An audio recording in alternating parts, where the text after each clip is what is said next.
आपका हमारे channel multicap wealth पर बहुत बहुत स्वागत है। आज का वीडियो काफ़ी इन्फॉर्मेटिव होगा क्योंकि हम जानेंगे एक अपकमिंग एसएमई आईपीओ के बारे में जिसका है शानदार ग्रे मार्केट प्रीमियम और ये मल्टीपल टाइम सब्सक्राइब्ड है। निवेशकों का उत्साह इस आईपीओ को लेकर जबरदस्त है, तो हम जानेंगे इस आईपीओ की इन डेप्थ डिटेल्स, इसकी फाइनेंशियल्स के बारे में, कंपनी की जो कमर्शियल फाइनेंशियल्स हैं, कमर्शियल्स हैं, बिजनेस लाइन क्या है, इंडस्ट्री का आउटलुक क्या है, ये सभी चीज़ें जो आपको डिसाइड करेंगी ये हेल्प करने में कि आप इसमें निवेश करें या नहीं, या फिर आप लॉन्ग टर्म के लिए निवेश करें या सिर्फ लिस्टिंग गेन कर कर इससे एग्जिट हो जाएं। क्योंकि अगर आप किसी अच्छे स्टॉक में लंबे समय के लिए, थोड़े लंबे समय के लिए बने रहते हैं तो ये आपको देता है मल्टी बैगर रिटर्न, जिसे हम कहते हैं स्विंग ट्रेड। जैसा कि हम सभी जानते हैं कि ये आईपीओ ऑलरेडी ओपन हो चुका है नवंबर 29 को। दिसंबर 3 इसकी लास्ट डेट है। फेस वैल्यू ₹5 है। जो प्राइस बैंड फिक्स हुआ है वो है 78 से 73 के बीच, तो 83 पर ही कोट करें। 1600 शेयर्स का एक लॉट रहेगा, यानी कि मिनिमम आपको 1600 शेयर्स के लिए अप्लाई करना होगा। लिस्टिंग जो है वो एनएसई एसएमई पर है। जैसे कि हम हमेशा बात करते हैं, जो एसएमई आईपीओज होते हैं वो एनएसई एसएमई या फिर बीएसई एसएमई पर ही लिस्ट होते हैं। और अलॉटमेंट डेट की बात करें तो दिसंबर 4 को अलॉटमेंट डेट है। रिफंड इनिशिएट हो जाएंगे जिन भी निवेशकों को ये आईपीओ अलॉट नहीं होगा बाय दिसंबर 5, और जिन्हें अलॉट होगा उनके डीमैट में शेयर्स क्रेडिट होने की डेट सेम ही रहेगी। लिस्टिंग डेट दिसंबर 6 है, फ्राइडे। तो अगर आपको ये आईपीओ लॉट हो जाता है, डेफिनेटली आप इस पे एक धमाकेदार लिस्टिंग गेन बना सकते हैं, बनाने वाले हैं। तो इससे रिलेटेड ग्रे मार्केट प्रीमियम और आप कितना प्रॉफिट इससे बना सकते हैं वो हम जानेंगे आने वाले सेक्शन में। तो अगर इस पर्टिकुलर कंपनी के बारे में एक डिटेल में बात करें तो कंपनी के पास अभी मोटा मोटा 41 प्रोजेक्ट्स हैं इसकी ऑर्डर बुक में। तो ऑर्डर बुक आप यहाँ कहेंगे तो काफ़ी स्ट्रॉन्ग है। और यहाँ पर जो प्रोजेक्ट हैं वो किस तरह के प्रोजेक्ट हैं, किस चीज़ से रिलेटेड है, यहाँ आप ध्यान देंगे कि गवर्नमेंट का जो ऑटो फोकस है वो कहीं ना कहीं इंफ्रास्ट्रक्चर बिल्ड करने में बहुत ज़्यादा है। क्योंकि आप देखेंगे हर जगह आप new airports, new roads, new flyovers, new connecting roads, और रेलवे सेक्टर में भी अगर आप देखें तो हाई स्पीड ट्रेन्स, ये सब आपको देखने को मिलेगा। तो गवर्नमेंट का ऑलरेडी ऑटो फोकस जो है वो इंफ्रास्ट्रक्चर से रिलेटेड है, और ये इस कंपनी के पास जो 41 प्रोजेक्ट्स हैं वो रिलेटेड हैं road, rail, water, electricity, civil infrastructure. तो ये सेक्टर्स कोर प्रोमिनेंट सेक्टर हैं जिस पर हमारी इकोनॉमी का, हमारी गवर्नमेंट का ऑटो फोकस आज के टाइम पर है। तो डेफिनेटली इस कंपनी को इन प्रोजेक्ट से आने वाले समय में एक अच्छा मुनाफा होता हुआ दिख रहा है।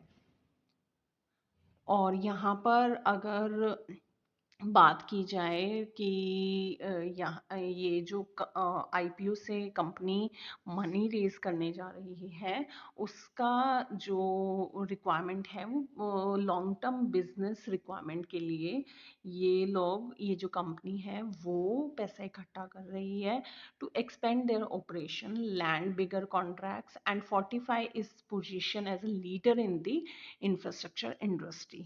तो यहाँ पर कंपनी का जो देखेंगे कि एक ऑटो फोकस, एक क्लियर विजन यहाँ पर दिखाई दे रहा है। ये दर्शाता है कंपनी की स्ट्रॉन्ग लीडरशिप क्वालिटी को, कि कंपनी जो है मेन लीडर बनना चाहती है इंफ्रास्ट्रक्चर स्पेस में। तो कंपनी की ऑर्डर बुक काफ़ी स्ट्रॉन्ग है। कंपनी जिससे हमें एक सॉलिड इनकम विजिबिलिटी यहाँ नज़र आ रही है। कंपनी की मैनेजमेंट काफ़ी स्ट्रॉन्ग है।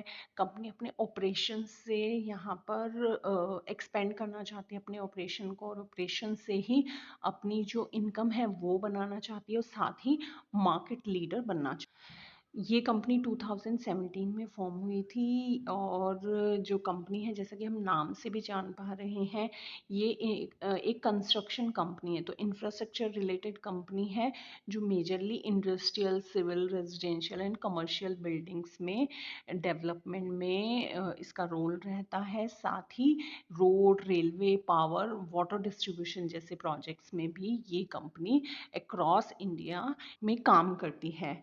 एज ऑफ अगस्त कंपनी के पास 41 प्रोजेक्ट्स हैं जिसकी वैल्यू, बात कर चुके हैं कि 41 प्रोजेक्ट्स हैं जिसकी वैल्यू है 57,485.53 लाख, जो कि 13 स्टेट्स में कंपनी को मिले हैं। और कंपनी के जो ऑपरेशन से प्रॉफिट है वो है 212.3 करोड़ रुपए और नेट प्रॉफिट्स है 15 करोड़। तो कंपनी अच्छा खासा मुनाफा यहाँ बना रही है। आइए जानते हैं कंपनी के बाकी फाइनेंशियल्स को भी। नज़र डालते हैं। कंपनी का जो रेवेन्यू है वो इंक्रीज हुआ है 116% और नेट प्रॉफिट ऑलमोस्ट 200% इंक्रीज हुआ है। एसेट्स लगातार बढ़ रही हैं, तो again it's a positive sign. Revenues काफ़ी अच्छी परसेंटेज से इंक्रीज है, 116% से। पैट जो है, प्रॉफिट आफ्टर टैक्स, वो भी 200% से इंक्रीज है, तो काफ़ी अच्छा मुनाफा है। और जैसा कि मैं हमेशा बताती हूँ, हमें जब भी किसी कंपनी को रिव्यू करना होता है तो ये देखना होता है कि जो कंपनी के प्रॉफिट्स हैं वो अपने ऑपरेशन से आए, ना कि किसी और एक्टिविटी से या फिर सब्सिडरी कंपनी से या फिर sale of any other activity. जो कोर बिजनेस से अगर कंपनी के जो प्रॉफिट्स हैं वो आ रहे हैं तो हमेशा कंपनी एक अच्छा मुनाफा आपको आगे बनाकर दे सकती है। नेटवर्थ भी इंक्रीज हो रहा है। रिजर्व्स एंड सरप्लस भी कंपनी ने यहाँ दिखाए हैं जो कि पहले नहीं थे, तो कंपनी रिजर्व्स एंड सरप्लस भी लेकर चल रही है। और यहाँ आप देखेंगे तो कुछ बोरोइंग्स भी हैं और बोरोइंग्स एक अच्छे नंबर से यहाँ बढ़ी हैं। तो इंडिकेटर्स पे नज़र डालते हैं। हालांकि टोटल बोरोइंग्स काफ़ी ज़्यादा हैं, कंपैरेटिवली बढ़ी हैं, लेकिन कंपनी के प्रॉफिट्स भी बढ़े हैं।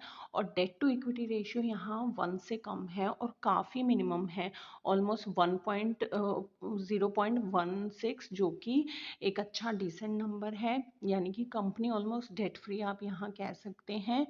क्योंकि अगर 1 से कम डेट टू इक्विटी रेशियो होता है तो कंपनी, ये एक अच्छा नंबर कंसिडर किया जाता है। कंपनी लेस रिस्की कंसिडर की जाती है।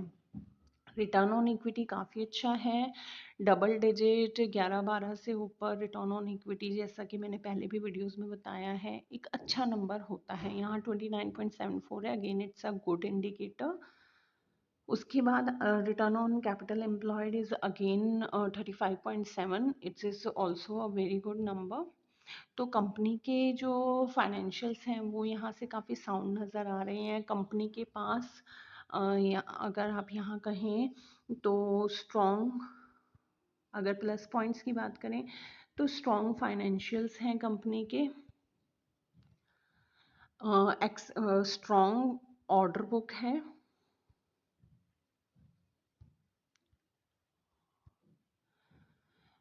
कंपनी का क्लियर विजन है कि वो मार्केट लीडर बनना चाहती है, और ये दिखाती है स्ट्रॉन्ग मैनेजमेंट को। तो स्ट्रॉन्ग, तो ये सब पॉजिटिव पॉइंट्स हैं जो इंडिकेट करते हैं कि कंपनी आगे चलकर फ्यूचर में एक काफ़ी अच्छी बेहतरीन परफॉर्मेंस दे सकती है। आईपीओ 23.4 टाइम्स सब्सक्राइब्ड आईपीओ है, मल्टीपल टाइम्स। तो आप यहाँ देख सकते हैं निवेशकों का उत्साह इस आईपीओ से को लेकर काफ़ी अच्छा खासा है। वहीं अगर ग्रे मार्केट प्रीमियम की बात की जाए तो 66.27% का यहाँ ग्रे मार्केट प्रीमियम मार्केट में चल रहा है। यानी कि अगर आप मोटा मोटा इस आईपीओ में, तो अगर आप रिटेल निवेशक हैं तो आपको मिनिमम 132,800 मिनिमम इन्वेस्ट करना होगा एज ए रिटेल निवेशक। 1600 शेयर्स का एक लॉट रहेगा। एच एन आई निवेशकों को 2 लॉट परचेज करने होंगे, 3200 शेयर्स इसमें होंगे। और 2,65,600 का टोटल मिनिमम इन्वेस्टमेंट अमाउंट रहेगा HNI निवेशकों के लिए। शेयर होल्डिंग यहाँ पर 81.84% है, यानी कि जो कंट्रोल है कंपनी का वो प्रमोटर्स के पास है, और कंपनी के प्रमोटर्स अभी भी बने हुए हैं, और इस IPO के बाद भी जो मेजर कंट्रोल रहेगा वो प्रमोटर्स के पास रहेगा। तो ये भी एक सीधा साफ इंडिकेटर है, क्योंकि जब भी प्रमोटर्स कंपनी से अपनी होल्डिंग निकालते हैं, तो यानी कि प्रमोटर्स को लग रहा है जिसने ये कंपनी स्टार्ट की है कि ये उतनी प्रॉफिटेबल यूनिट नहीं है, that is why they are leaving. तो उस कंपनी में पैसा लगाना कहीं ना कहीं मेरा मानना है कि रिस्की हो सकता है। तो हम बात कर रहे थे ग्रे मार्केट प्रीमियम की।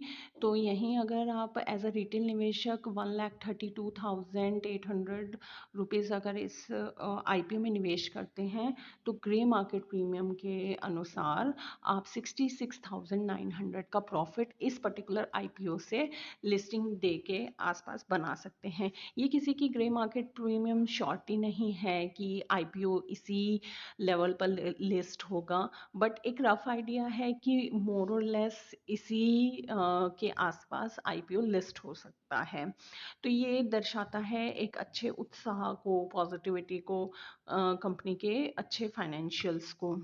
अगर ग्रे मार्केट प्रीमियम का ट्रेंड भी देखा जाए तो आप देख सकते हैं ये 27 नवंबर के बाद अच्छा खासा उछाल देखा गया, 16% से सीधा 42%, और 42% से सीधा 66.27%। तो रेगुलरली इंक्रीज कर रहा है इस IPO का जो ग्रे मार्केट प्रीमियम है।